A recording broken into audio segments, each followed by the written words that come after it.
வணக்கம். இன்னைக்கான சமையல் பரோட்டா. அதற்கான சேர்வைகள்: மைதா மாவு, 3/4 கிளாஸ் சுடு தண்ணியில் ஈஸ்ட் போட்டு வச்சுருக்கேன். ஒரே ஒரு நாட்டுக்கோழி முட்டை எடுத்து வச்சுருக்கிற 1 கப் மைதா மாவில் 1 டீஸ்பூன் உப்பு, 1 டீஸ்பூன் சர்க்கரை, ஒரு முட்டை, அப்புறம் நம்ம ஏற்கனவே எடுத்து வச்சுருக்கிற அந்த தண்ணி, ஈஸ்ட்டு கலந்த தண்ணி, அதையும் சேர்த்து நல்லா பிசைஞ்சு எடுத்துக்கிறணும். அந்த 3/4 கிளாஸ் தண்ணியே இந்த மாவுக்கு போதுமானது. மாவை எவ்வளோ தூரத்துக்கு நல்லா அழுத்தி பிசைகிறோமோ அவ்வளோ சாஃப்டாக இருக்கும்.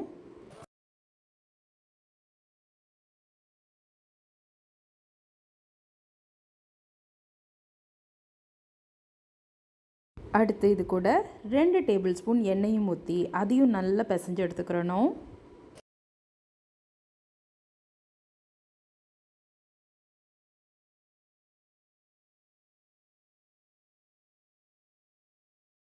பிசைஞ்சாச்சு. மாவு கண்டிப்பாக சாஃப்டாக தான் இருக்கும். ஏன்னா நம்ம போட்டிருக்க இன்க்ரீடியன்ட்ஸ்லாம் அப்படி. அந்த மாவுக்கு மேலே எண்ணெயை தடவி 5 மணி நேரம் வச்சுருந்தேன். மாவு அவ்வளோ சூப்பர் சாஃப்டாக இருந்துச்சு. இப்போது இந்த மாவை பிசைஞ்சு சின்ன சின்ன உருளைகளாக, இதில் மொத்தம் 6 உருளைகள் வந்துச்சு, இந்த மாதிரி எடுத்து வச்சுக்கிறணும்.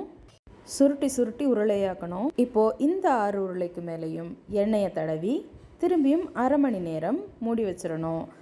இந்த அரை மணி நேரத்தில் நம்ம பரோட்டாக்கு ஒரு சூப்பரான சிக்கன் கறியும் செஞ்சு வச்சிடலாம்.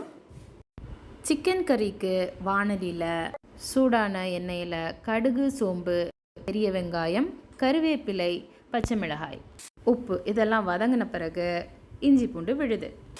அடுத்து இந்த கலவை கூட கோழியையும் சேர்த்து அதற்கு மஞ்சத்தூளையும் சேர்த்து வேக விடணும்.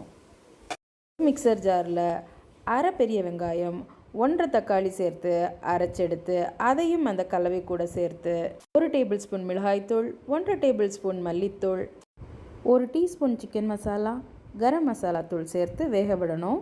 மறுபடியும் ஒரு மிக்சர் ஜாரில் சின்ன சின்ன துண்டுகளாக தேங்காய் போட்டு அரை தக்காளியும் சேர்த்து அதை அரைச்சி அந்த விழுதையும் வேகிற கலவை கூட சேர்த்து எடுத்தா பரோட்டாக்கான சிக்கன் குழம்பு தயார். 6 மாவு, அதனால் 6 விதமான பரோட்டா தான் பார்க்க போகிறோம். ஃபர்ஸ்ட் ஸ்டைல், மாவை நல்லா தின்னாக நீட்டமாக அழுத்தி எடுத்துட்டு அதோட லெஃப்ட் அண்ட் ரைட் சைடை மட்டும் மடக்கி விட்டு ரோல் பண்ணி எடுத்து வச்சா அது ஒரு டைப்பு.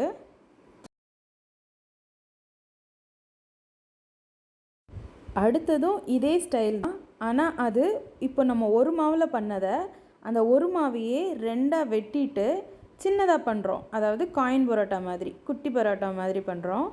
அது வந்து செகண்ட் டைப்.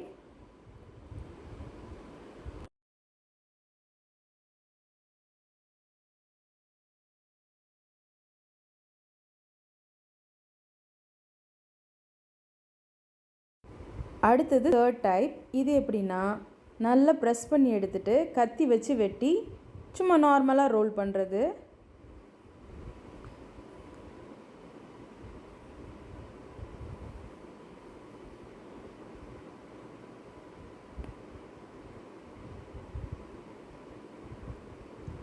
இப்போ இதை தனித்தனியாக எடுத்து ரோல் பண்ணி வச்சுக்கிறணும்.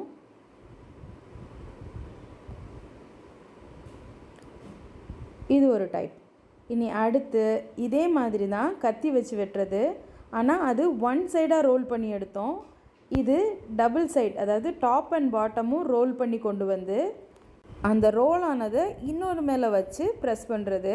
இதில் பார்த்திங்கன்னா நிறைய லேயர்ஸ் வர்றது, வந்து இந்த மாதிரி பண்ணால் நிறைய லேயர்ஸ் வரும். நான் சொன்னது புரியலன்னா விஷுவலாக பார்க்கும்போது கண்டிப்பாக புரியும். கீழேருந்து ரோல் பண்ணி கொண்டு வந்துட்டு மேலேருந்து ரோல் பண்ணி கொண்டு வந்துட்டு ரெண்டையும் சேர்த்து ப்ரெஸ் பண்ணி வைக்கிறது, அவ்வளோதான்.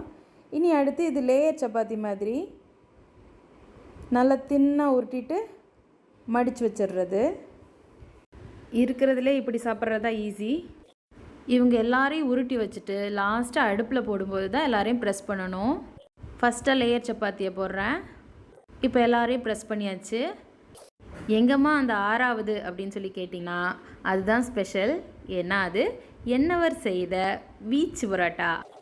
அவர் வீசி உருட்டி எடுத்திருக்காரு. அவ்வளோதான், 6 ஸ்டைல் ஓவர். பரோட்டாவும் வேக வச்சு எடுத்தாச்சு. அதை அப்படியே போட்டு நல்லா 4 அடி அடித்தோன்னாக்க அதில் நிறைய லேயர்ஸாக வரும். ஸோ பரோட்டா தயார். இதுதான் அந்த லேயர்ட் பரோட்டா. இது காயின் பரோட்டா அப்படின்னு பேர் வச்சுருக்கேன். அவ்வளோதான், பரோட்டா வித் சிக்கன் கறி. பரோட்டாவை பிச்சு போட்டு சாப்பிட்றது தான் டேஸ்ட்டே.